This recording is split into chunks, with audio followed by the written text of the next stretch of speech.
First and foremost, talk us through the hairstyle. I've had this a lot. A few of the boys have got on me, but just have to stick with it until it grows out a bit.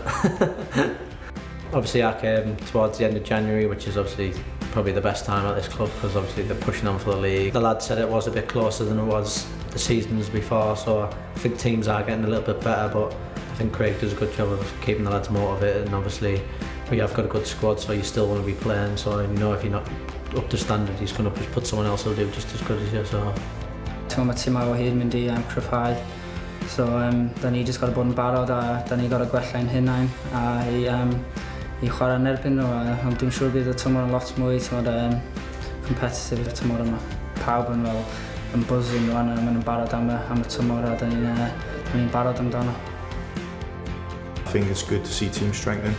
It's going to push us day in, day out to obviously perform even better.